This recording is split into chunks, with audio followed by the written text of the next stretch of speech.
이곳은 울산박물관.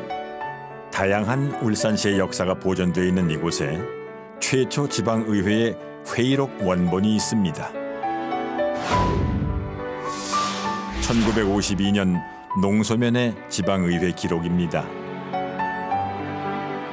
지방자치가 처음으로 시작됐던 그때 어떤 일이 있었는지 궁금하시죠? 농소면의 2대 회의록을 살펴보니 지방세를 어떻게 사용할 것인지, 세입세출 예산서와 비례는 또 언제 나눠질 것인지, 비례를 나눠주는 과정에 비리는 없었는지 감찰하는 일을 지방의회가 했었다는군요. 저런 3대 의회 때는 지방의회가 면정을 감사한 이후 면 행정이 마비될 정도로 민심이 악화됐다고 하는데, 이때 지방의회가 나서서 민심을 어떻게 수습할 것인지, 비리에 연루된 공무원들에게 어떤 징계를 내릴 것인지 면장에게 직접 들어보는 시간을 가졌다고 합니다. 흥미진진하죠? 그런데 한참 흥미진진하던 지방의회 회의 기록이 뚝 끊겼습니다. 무슨 일이 있었던 걸까요?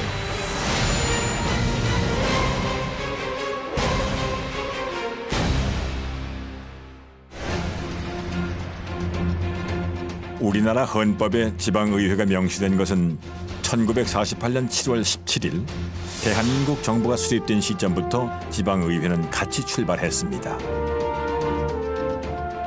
그러니까 1947년에 재헌헌법에서 이미 대한민국은 민주국가로 커나가는 데 있어서 지방자치가 그 기초가 돼야 된다 해서 지방자치 실시를 규정하고, 따라서 지방의회를 구성할 것을 이미 재헌헌법에 규정했던 것입니다. 5차례 개정을 거쳐 1960년 드디어 지방의원 자치단체장 선거가 치루어졌는데, 정부가 수립되고 최초의 지방의회 선거다 보니 아무래도 미숙한 점이 많았을 겁니다. 지방자치라는 단어조차 생소하지 않았을까요? 52년에 시작된 지방자치가 61년에 일단 그때 중단을 했거든요. 그때까지 약 10년은 말하자면 그런 하는 시위였다. 그렇게 말할 수가 있습니다. 그렇게 무기한 중단됐던 지방자치가 다시 언급된 것은 그 후로도 30년이나 세월이 지난 1987년 6월, 그것도 약속만 받아낸 겁니다. 그리고 또다시 4년이나 지난 1991년에야 지방의회 선거가 부활되었습니다. 비록 지방자치단체장 선거는 없는 반쪽짜리 지방자치였지만 꺼져있던 불씨를 되살렸다는 것만으로 충분히 의미 있는 일이었습니다. 1991년 3대 의원이 구성될 때는 133명으로 구성이 됐는데, 그때부터는 벌써 30년의 공간을 지낸 그 와중에 경제적으로도 많이 발달하고, 시민들의 정서와 국민들이 바라는 하나의 플로리 민주주의에 대한 소망이 많이 발전을 했죠.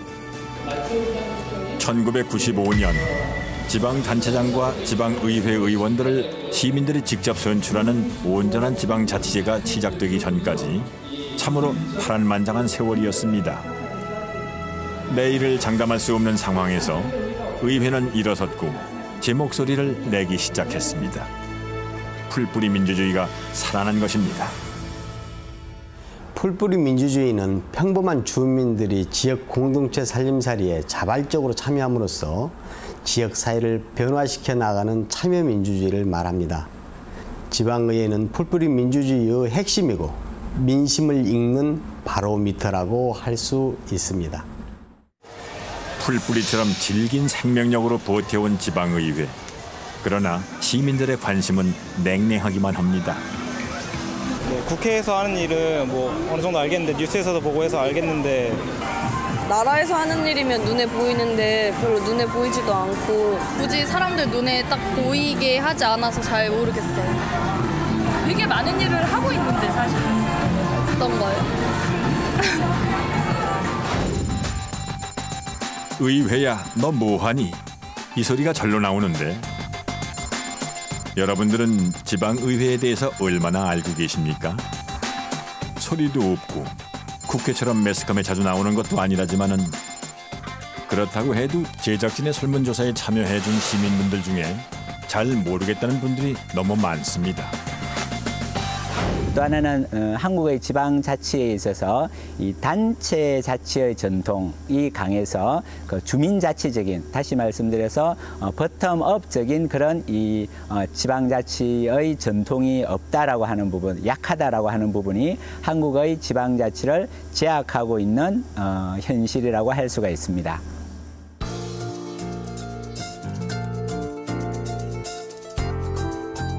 다시 살아난 지방의회 덕분에 조금이나마 마음고생을 덜은 분들이 있습니다. 한때 기름 유출 사고로 큰 고통을 겪었던 태안의 어부들입니다. 우리들은 겨울에 조업을 해야 돈을 버는 거요. 그 갱겜이라는 거는 겨울에가 최고 맛있을 때야. 그랬는데 12월 달에 사고 나가지고서 그 기름 유막이 여기는 8월 달까지도 이 항내에 배가 못 들어올, 물간을 타고 들어올 정도 못 되니까 조업이 안 되죠. 때묻지 않은 자연과 사시사철 싱싱한 해산물로 관광객들이 끊이질 않던 태안에 그 일이 발생한 것은 바닷바람이 유난히도 매섭던 2007년 12월 7일. 청천벽력과도 같은 일이 벌어졌습니다.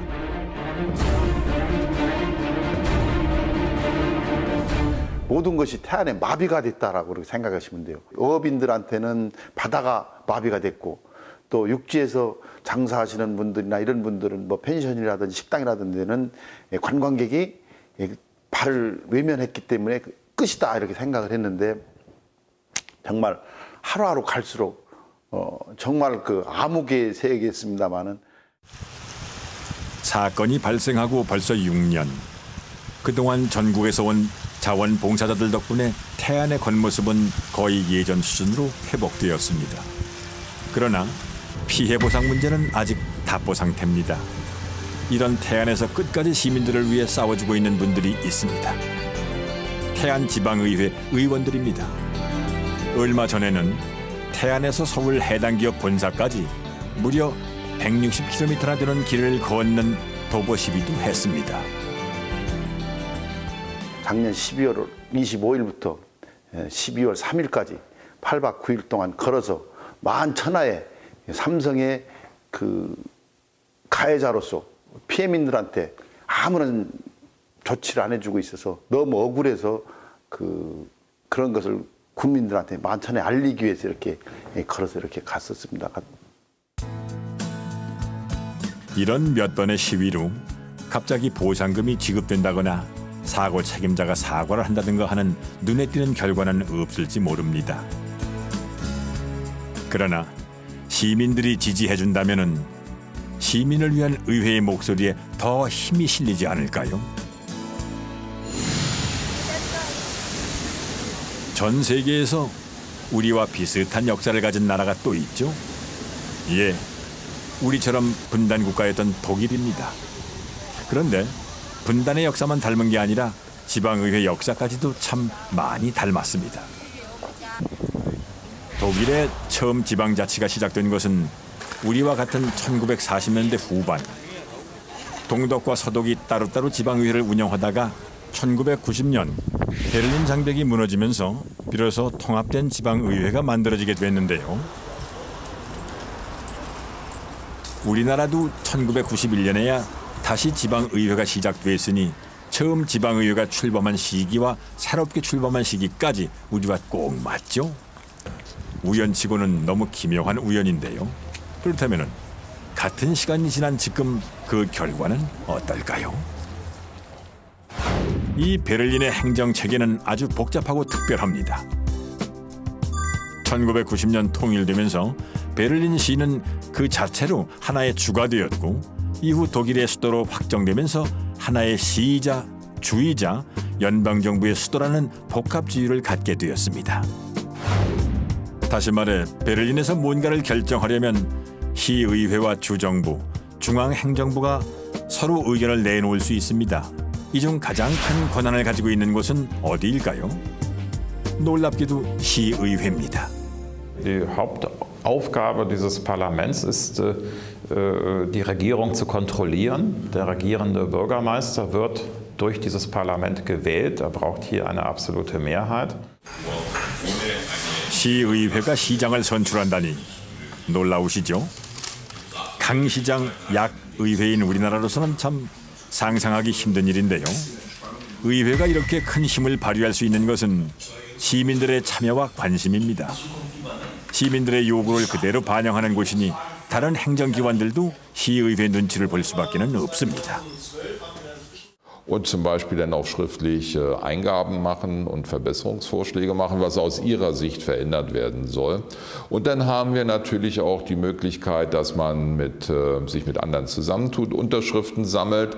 Da gibt es verschiedene Quoren, wo man dann zum Beispiel das Parlament dazu zwingen kann, sich mit einem Thema nochmal zu beschäftigen oder mit einem Volksbegehren und Volksentscheid sogar dann ein eigenes Gesetz, das dann zur Abstimmung gestellt werden muss.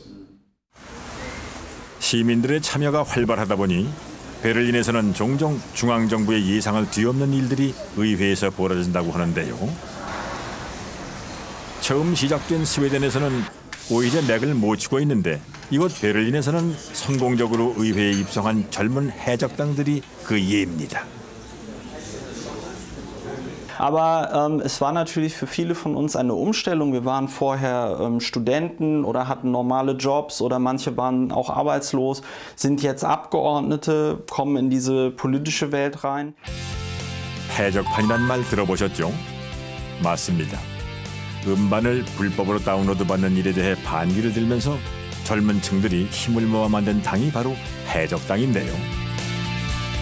그래서 그런지 내정과 문화정책을 담당하고 있는 이 친구도 올해 나이가 겨우 29이라는군요. 의원이 되기엔 꽤 젊은 나이지만은 베를린 의회에서 나이는 중요하지 않습니다. 시민들과 얼마나 소통에 성공했느냐, 시민들이 얼마나 공감하느냐 하는 것입니다.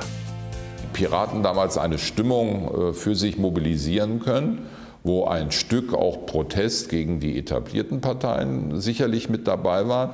Aber ich glaube, das meiste, was diese Partei damals gerade bei auch jüngeren Leuten so attraktiv gemacht hat, war ihr Hauptthema Internet, Freiheit im Netz, Datenschutz, dass das so Themen sind, die doch da sehr viele Menschen erstmal angesprochen haben. 시민들이 일상생활에서 어떤 것들에 불만을 갖고 있는지, 무엇을 원하는지 알려면 방법이 없습니다. 직접 만나는 게 최고죠. 그래서 의회 일이 바쁘긴 하지만 매주 한 번 시민들과 직접 만나서 이야기를 나눕니다. 수도 적고 정치 경험도 없던 이들이 의원이 될 수 있었던 것은 소통의 힘이었다는 것을 잊지 않는 겁니다. 이 모임에는 10살 이상 베를린 시민이라면 누구나 참석할 수 있습니다. 이 친구들 덕분에 베를린에서는 젊은 층의 정치 참여가 갈수록 활발해지고 있다는데요. 참 멋있습니다. Stammtisch, den machen wir hier einmal in der Woche jeden Montag und da treffen sich halt Piraten, aber auch Interessierte an der Piratenpartei. Ja? Und heute sprechen wir über die letzte Woche, was im Abgeordnetenhaus passiert ist, aber wir sprechen auch über den Haushalt, der in den Bezirken beschlossen wird und ja, grundsätzlich auch jetzt über den Wahlkampf, weil im Moment haben wir noch Bundestagswahlkampf. 우리와 비슷한 시기에 출발해서 분단이라는 공통 분모를 갖고 재도약 시기까지 같은 역사를 가지고 있는 독일의 지방의회. 출발은 같이 했는데 독일의 지방의회가 왠지 우리나라보다 한 발 앞선 느낌입니다. 그런데 곰곰이 따지고 보면 차이는 하나입니다. 의회와 시민이 얼마나 잘 소통하느냐, 서로를 얼마나 믿고 있느냐 하는 것입니다. Ja, die haben da versprochen, das machen die so, aber jetzt ist nichts passiert, ohne zu sehen, dass sie einfach nicht diesen Stimmenanteil haben, also im Bundestag schon gar nicht und in den Landtagen halt nur sehr wenig, um überhaupt gewisse Dinge durchzubringen oder so. Ja, also da wird immer erwartet, dass so eine Partei, die es gerade überhaupt geschafft hat, in einen Landtag zu kommen, gleich die ganze Welt verändert und wenn das nicht passiert, dann... 얼마 전 도쿄 지방의회에서도 독일과 비슷한 대이변이 있었습니다. 불과 8석에 불과했던 공산당이 이번 선거에서 17석을 차지해 제1야당이 된 겁니다. 그것도 집권당인 자민당의 선거 공약인 아베노믹스 반대, 개헌 반대를 주장했는데 말이죠. 이들은 어떻게 제1야당이 됐을까요? 今回の選挙の中では地域で懇談会っていうのをもう本当にたくさん開きました。5人から20人、30人という懇談会を1時間半ぐらいにわたって開いて、で私がこういう選挙の公約ですよとお話をして、住民の方はどういうことを考えてますかと、住民何がね要求ですかっていうことを聞く会をたくさん開いたんです。 오늘은 그동안 취합한 주민들의 의견을 정책에 반영하기 위해 의원들이 회의를 하는 날입니다. 6시간은 좋게 걸리는 마라톤 회의. 잠시 쉬는 시간에 의원들은 무엇을 하는지 따라가 보았는데요. 서울의 하지메 의원 사무실에는 쉬는 시간인데도 토론의 열기가 뜨겁습니다. 今日言った範囲ですよ。だから1000人ぐらいの協力者っていう。 오늘 회의에서 하지메 의원이 발의한 내용이 이분들의 요청을 받아들인 것이라는데 무슨 내용일까요? それはね、私たちね、ずっと北区で本当に赤ちゃんからの産休明けの保育園、小さい10人とか20人とか小さい保育園をね、無認可っていうんだけども、まだ国で決まってないそういう無認可の保育園を長年ずっと私とかこちらの人が一緒にずっと共同でお母さんたちと運営してきてたのね。でその時の苦労を曽根さんがね、土地代にすごい大変な思いしたのを取り上げてくれて、それでそういう社会福祉法人が新しい認可保育園を作るために土地にものすごいお金、東京都は土地代が高いからかかるから、その用地代をね東京都で補助するような補助の制度をね出してくれる、そういう提案した共産党がね。 요즘 나라 안팎이 시끄러운 일본. 그만큼 시민들의 정치에 대한 불신도 크지만은 소통과 대화로 문제를 풀어가고 있습니다. 그것도 디지털 시대와는 전혀 어울리지 않는 직접 대면으로 말입니다. いやもちろんいろんな、ね、新聞テレビなどマスコミが発達してますから、いろんな情報や世論調査などは入ってくるわけですよね。だけどその中には生の声はないわけです。実際にどういう都民の制度が変わった時にその影響がどう出るのかと、暮らしのどの部分が影響を受けてプラスマイナス、どんなところに幸せがいくのかと、それはなかなかアンケート調査とか世論調査だけでは出てこない問題があるわけです。 요즘 보육원 문제는 취업을 하고 싶어도 아이를 맡길 곳이 없어 포기했던 도쿄 주부들에게 큰 관심거리입니다. 3歳から5歳まで今ここのフロアで 이분들의 바람이 얼마나 이루어질지는 모르겠지만은 시민들이 이렇게 관심을 갖고 지켜봐 주는데 잘 해결되지 않겠습니까?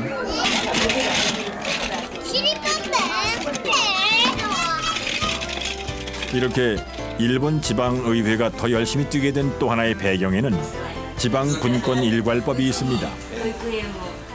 従来はかなり国にコントロールといいますか、国からの制約があったものをですねなくして、自分の意思で地域の実情を踏まえて政策ができるために、例えばその国からの関与って言ってますが、コントロールですね、そういったものの見直しとか、あるいは国と地方の役割分担を明確にするとか、そういった改革をやったものです。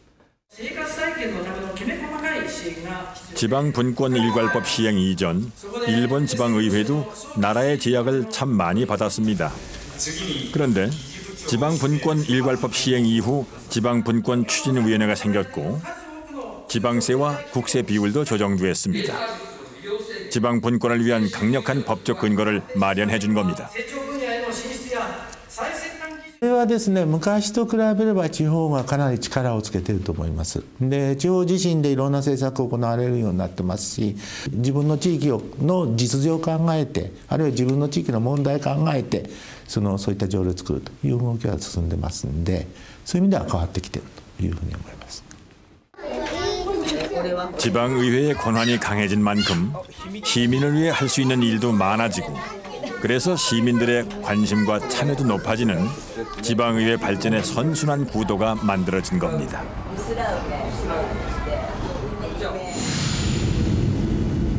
지방의회가 시민을 위해 얼마나 큰 일을 할 수 있고 얼마나 중요한 존재인지를 보여주는 곳이 우리나라에도 있습니다. 특별자치구역인 제주도의회입니다. 이 제주에 아픈 과거가 있다는 사실 아시죠? 제주 4.3 사건입니다. 어디에 어떻게 호소를 해야 할지 막막하던 제주도민들을 위해서 제주지방의회는 직접 발로 뛰었습니다. 공식적으로 조사를 하잖아요. 서식을 만들고 재적 등본을 첨부하고 정확한 조사를 위해 도민들을 직접 방문했습니다. 희생자를 조사하고 뭐 나이, 주소 이런 것들. 그 당시만 해도 국회의원은 어떤 반응을 보였냐 하면 90여 명 죽은 사건을 가지고 뭐 특별위원회를 구성하고 특별법을 만드느냐. 그러면 좋다. 우리가 직접 한번 낱낱이 조사를 해봐야 되겠다. 그래서 제주도 의회에서는 특별위원회에서 피해 신고실을 만들고 각 지역마다 다니면서 하나씩 조사를 하기 시작한 거죠. 이게 바로 그때 모은 피해 상황 조사서라는데요. 제주지방의회가 직접 각 가정을 방문해서 만든 노력의 결과물입니다. 처음에는 행여 뒤탈이라도 있을까 쉬쉬하던 주민들도 결국 마음을 열고 기꺼이 조사에 동참했습니다. 지방의회가 제 몫을 톡톡히 해낸 겁니다. 제주지방의회는 이렇게 모은 희생자 명단을 들고 국회에 청원을 했고 그 결과 2000년 1월 12일 제주 4.3 특별법이 제정 공포됐습니다. 정부 차원의 진상조사가 착수된 겁니다. 1993년부터 2010년까지 구성돼서 활동해 왔는데 전국 지방의회에서 단일 사안을 가지고 이렇게 장기간 동안 특별위원회를 구성해서 집요하게 활동한 사례가 없습니다. 단순히 의회만 잘했다라기보다는 언론, 어떤 사회단체들 다 같이 총체적으로 일궈낸 성과라고 할 수도 있습니다. 이 문제는. 싸우기 위해서가 아니었습니다. 금전적 보상을 바란 것도 아니었습니다. 제주도민들이 원했던 것은 희생자에 대한 명예회복과 마음의 평화였습니다. 그리고 지방의회와 시민들의 노력으로 그 바람은 현실이 되고 있습니다. 이제 후손들에게 제주는 아픈 상처가 아닙니다. 아픈 상처를 치유해주는 평화의 섬입니다. 지방의회가 시작된 지 60년. 제 생각에 지방의회는 하나의 밥그릇 같습니다. 사용하지 않으면 별 필요가 없지만은 매일 잘 사용하면 우리에게 꼭 필요한 밥을 매끼 담아내는 존재. 이 그릇을 어떻게 사용하느냐에 따라 정치에 무관심한 젊은 층들을 사회로 끌어들일 수도 있고 삶의 불편한 점들을 함께 해결해 나갈 수도 있습니다. 지방자치가 제대로 되어지려고 하면 지방의회를 믿어주고 또 그 역할과 기능들을 시민들에게 제대로 알리는 역할이 첫째가 필요한 것 같고요. 두 번째로 앞으로 이 의회를 발전시켜 나가는 데 있어서는 의회를 의회답게 만들어주고 제도를 구축해 줘야 된다라고 하는 것이지요. 어렵게 우리 곁으로 다시 돌아온 지방의회. 이 지방의회를 계속해서 살려갈 것인지 또 한 번 죽게 만들 것인지 그 칼자루는 어쩌면 여러분의 손에 달려 있습니다. 우리의 지방의회, 여러분은 어떻게 사용하시겠습니까?